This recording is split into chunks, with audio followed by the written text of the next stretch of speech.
Jadi selamat pagi, kami sebagai tim auditor ingin membahas hasil audit mutu internal terbaru terkait proses penerimaan mahasiswa baru dengan saudara sekalian sebagai perwakilan dari tim pencerminan itu. Selamat pagi juga buat tim auditor. Saya selaku tim penjamin itu saya menerapkan permasalahan yang telah kami hadapkan. Setelah kami mengevaluasi dari beberapa aspek proses penerimaan mahasiswa baru, termasuk dalam pengukuran aplikasi, wawancara dan juga komunikasi dengan calon mahasiswa, kami menemukan beberapa hal yang tidak sesuai dengan standar yang telah kita berikan. Kami juga mengenal permasalahan tersebut, tapi yang menjadi fokus utama kita pada kali ini adalah bahwa terdapat salah satu prodi di Institut Teknologi kita ini yang dimana kapasitas dari prodi itu tidak mencukupi dari mahasiswa baru. Jadi kita ini perlu mengatasi bagaimana kita dapat menutupi sisa kuota yang diberikan oleh kampus agar kuota yang tersisa 5 orang itu bisa kita penuhi melalui calon mahasiswa. Tetapi kita tahu bahwa calon mahasiswa kemarin sudah kita seleksi dan telah menutup penerimaan mahasiswa baru. Apakah kalian tim auditor mempunyai calon untuk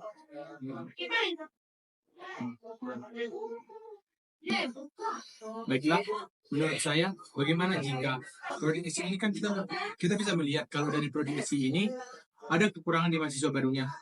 Bagaimana jika kita mengambil dari prodi lainnya? Nah, kita bisa tahu kalau dari prodi lain pasti ada yang berlebih, yang lebih dari standar yang diminta.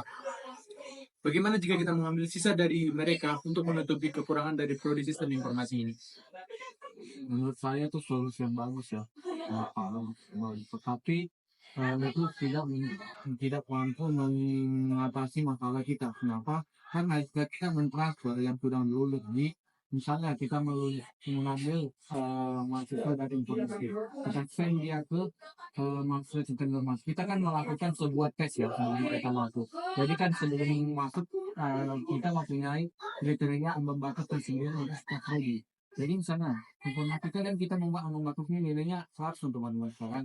Tapi untuk sistem informasi kan kemarin kita melakukan sistem yang lebih tinggi 10 poin di atas dari informatika. Jadi kalau kita memasukkannya otomatis dia tidak sesuai dengan kriteria dari sistem informasi ini. Jadi menurut saya itu bukan suatu solusi yang mampu mengatasi masalah kita pada saat ini. Apakah kalian memiliki rekomendasi lain hal ini?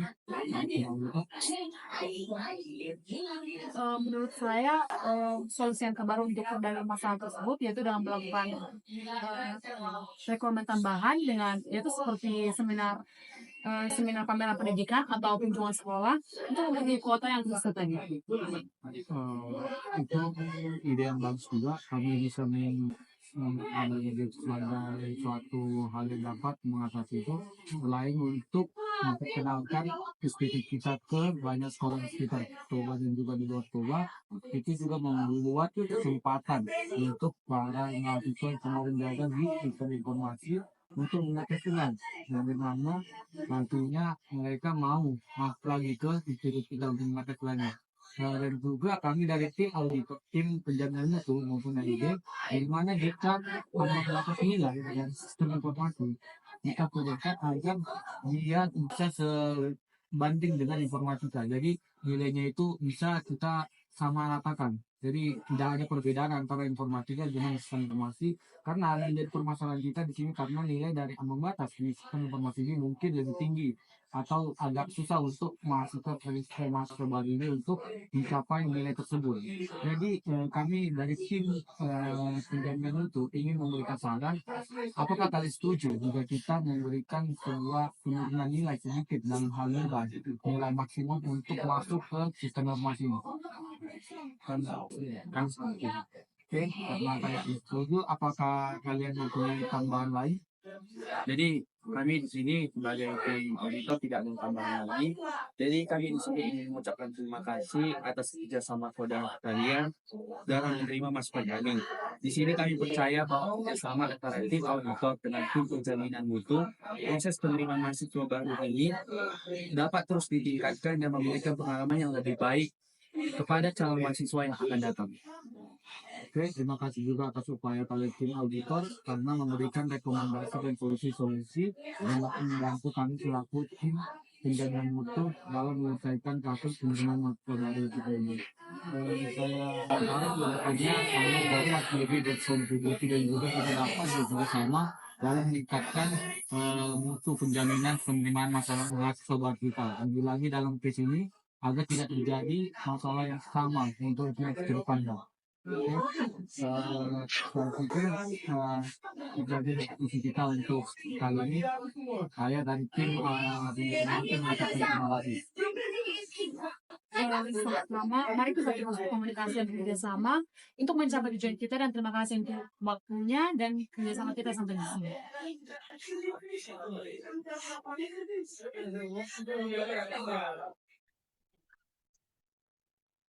Selamat malam buat kita semua. Perkenalkan, nama saya Leonita Marlewinsky dengan NIM 12S 22019. Di sini saya akan mempresentasikan tugas dari kelompok kami.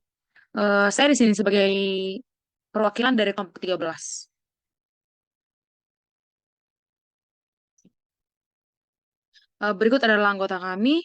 Yang pertama itu Christopher dengan NIM 12S 22013, saya sendiri Leoni dengan NIM 12S 22019, Brain dengan NIM 12S 22035, dan yang terakhir Jonathan dengan NIM 12S 22036.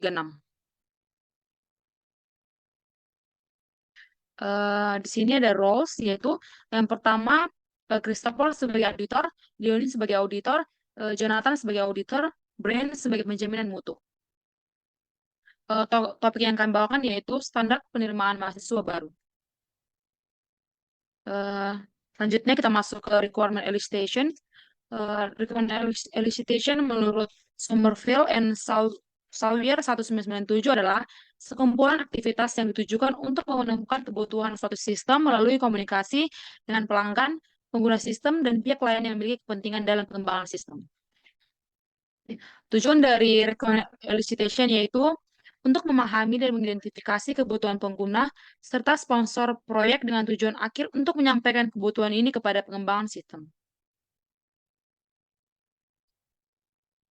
Selanjutnya kita masuk ke teknik dan pendekatan requirement elicitation. Yang pertama itu ada wawancara atau interview. Wawancara melibatkan pertemuan antara analisis sistem dan pemangku kepentingan untuk mendiskusikan kebutuhan secara langsung. Yang kedua, observasi atau observation, yaitu mengamati pengguna atau sistem yang ada untuk memahami cara kerjanya dan mengidentifikasi kebutuhan. Yang ketiga ada jejak pendapat atau surveys, yaitu distribusi kuesioner kepada pemangku kepentingan untuk mengumpulkan informasi tentang kebutuhan mereka. Yang keempat yaitu prototyping, untuk membangun prototipe awal dari sistem untuk memberikan gambaran visual kepada pemangku kepentingan dan mengidentifikasi kebutuhan mereka. Yang kelima ada studi kasus atau case studies, yaitu meneliti kasus serupa atau sistem yang sudah ada untuk memahami kebutuhan yang mungkin serupa. Selanjutnya ada yang keenam, brainstorming, yaitu mendorong sekelompok pemangku kepentingan untuk mengemukakan ide-ide atau kebutuhan tanpa hambatan.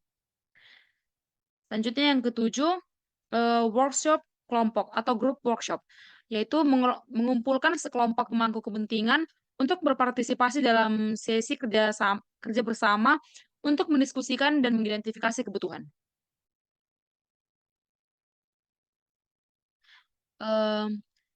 Pada teknik dan pendekatan requirement elicitation ini kami mengambil tekniknya yaitu wawancara atau interview. Bisa dilihat dari link video YouTube yang ada di sini. Selanjutnya, potensi miskomunikasi dari wawancara atau interview kami yaitu tidak adanya miskomunikasi yang signifikan antara tim penjamin mutu dan tim auditor, namun ada perbedaan pendapat atau pandangan mengenai solusi yang diusulkan. Yaitu yang pertama, tim auditor mengusulkan untuk mengambil mahasiswa dari prodi lain yang memiliki kelebihan kuota, namun tim penjamin mutu menyoroti bahwa ini mungkin tidak memadai karena batas ambang nilai yang berbeda antar program studi. Dan mahasiswa yang gagal di satu program mungkin juga akan gagal di program lain. Dan yang kedua, tim auditor mengusulkan kegiatan requirement tambahan melalui seminar pameran pendidikan atau kunjungan sekolah. Tim penjamin mutu setuju dengan ide tersebut.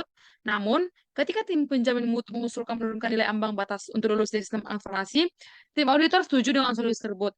Meskipun perbedaan pandangan, tampaknya dalam konteks ini tim auditor dan tim penjamin mutu dapat mencapai kesepakatan pada solusi tertentu untuk mengatasi penerimaan mahasiswa baru. Hal ini menunjukkan adanya kerjasama dan pemahaman antara kedua tim untuk mencari solusi yang terbaik. Selanjutnya, permintaan dan masalah yang dihadapi user atau penjaminan mutu. Klien meminta tim auditor untuk memberikan solusi terkait masalah kuota yang tidak terpenuhi di salah satu program studi atau prodi saat proses penerimaan mahasiswa baru. Dan masalah yang dihadapi yaitu yang pertama kekurangan kuota di prodi sistem informasi. Terdapat masalah kekurangan mahasiswa baru di prodi sistem informasi yang tidak memenuhi batas kuota yang telah ditetapkan oleh kampus. Yang kedua, kesulitan dalam pemindahan mahasiswa dari prodi lain. Meskipun tim auditor mengusulkan pemindahan mahasiswa dari program studi lain yang memiliki kelebihan kuota, tim penjaminan mutu menyatakan bahwa ini bukan solusi yang memadai karena adanya batasan nilai ambang yang harus dipenuhi. Dan yang ketiga, hambatan pemindahan mahasiswa dari prodi studi lain. Pemindahan mahasiswa dari program studi lain dianggap tidak memungkinkan karena perbedaan persyaratan dan batas nilai antar program studi. Ada yang keempat, tingginya batas ambang nilai untuk prodi sistem informasi. Batas ambang nilai yang tinggi untuk lulus di prodi sistem informasi dianggap sebagai hambatan utama yang menyebabkan banyaknya calon mahasiswa tidak memenuhi persyaratan. Selanjutnya, solusi dari pengambilan requirement. Solusi yang pertama yaitu tim auditor mengusulkan pemindahan mahasiswa dari prodi lain yang memiliki kelebihan kuota ke prodi sistem informasi untuk menutupi kekurangan. Namun, tim penjaminan mutu meragukan efektivitasnya karena perbedaan standar nilai antar program studi. Yang kedua, rekomendasi solusi tambahan. Tim auditor menyarankan kegiatan rekrutmen tambahan seperti seminar pameran pendidikan atau kunjungan sekolah untuk menarik lebih banyak calon mahasiswa dan memenuhi kuota yang tersisa. Yang ketiga, ide penjaminan mutu. Tim penjaminan mutu mengusulkan penurunan nilai ambang batas untuk lulus dari program studi sistem informasi. Hal ini dianggap sebagai solusi inti karena banyak calon mahasiswa yang tidak memenuhi nilai ambang batas yang tinggi. Dan yang keempat, persetujuan solusi. Tim auditor setuju dengan usulan penurunan nilai ambang batas sebagai solusi yang dapat meningkatkan jumlah penerimaan mahasiswa di program studi sistem informasi. Dan yang kelima, tidak ada tambahan. Tim auditor menyatakan tidak ada tambahan, namun mereka menyampaikan apresiasi atas kerjasama dan menerima masukan dari tim penjaminan mutu. Dan yang keenam, pesan akhir yaitu kedua tim sepakat untuk terus berkomunikasi dan bekerja sama untuk mencapai tujuan peningkatan sistem penerimaan mahasiswa baru agar dapat mencukupi semua kuota yang telah ditetapkan oleh kampus. Sekian dari presentasi saya. Terima kasih.